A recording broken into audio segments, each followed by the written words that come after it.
guys, I'm gonna go ahead and jump in. I say that at the beginning of every video. My friend Brittany made that. She's like, you always say, I'm gonna hop in. She's like, I feel like a bunny should hop across the screen. Okay, hi Nikki. Me and one of my guy friends have been having sex for about 5 months, and he's my quote-unquote booty call, and I'm his. He is always there when I need him and vice versa, but recently I've started developing different feelings for him, but I don't want to scare him off because I enjoy our time together. What should I do? Alright. You need to be honest with him, because here's the thing. If you don't tell him how you feel, you're only gonna the pain is going to be worse down the line after you continue to sleep with him and then tell him, and then if he's like, whoa, well then you're going to be 10 times more hurt than you are right now. You need to tell him and find out what he thinks, okay? If he doesn't want to be with you and he's like, no, I like things the way they are, I really care about you, blah, blah, blah, and feed you some crap line like that, because there are guys that are really good at that, stop. You need to stop talking to him. I don't care if you, oh, I like my time with him. You will like your time with someone else. He's using you. If he doesn't want to be with you after you talk to him, he is using you.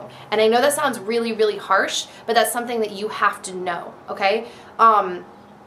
That's just the way it is, and that sucks.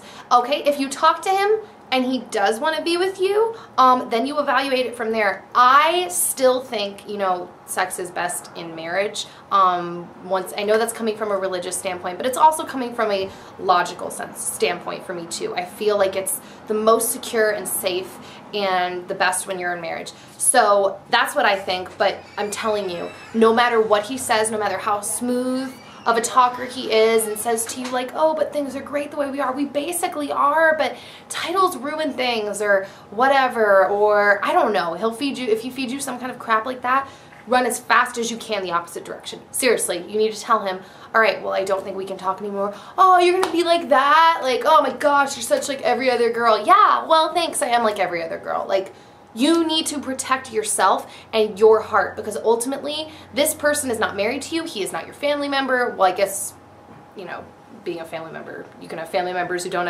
want to protect your heart too, I guess, but like, he has nothing invested in you. And guys can have sex and walk away way easier than girls can.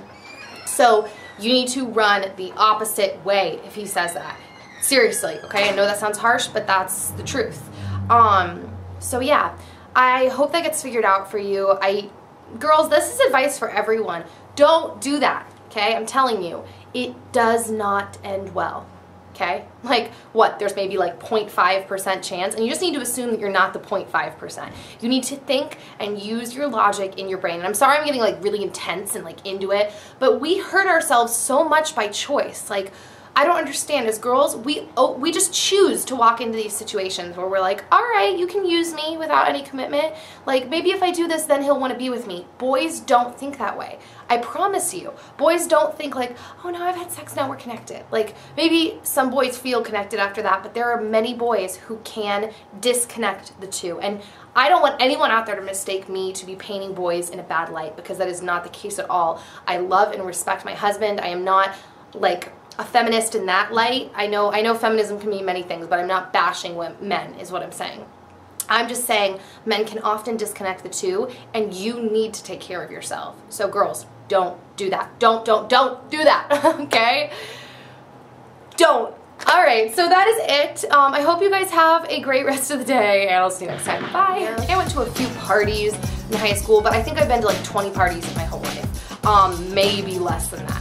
And it's just not really my thing, so it would make sense that I'm probably not going to meet other people there who are of the same mindset as me, because unless they are not really liking being there as well.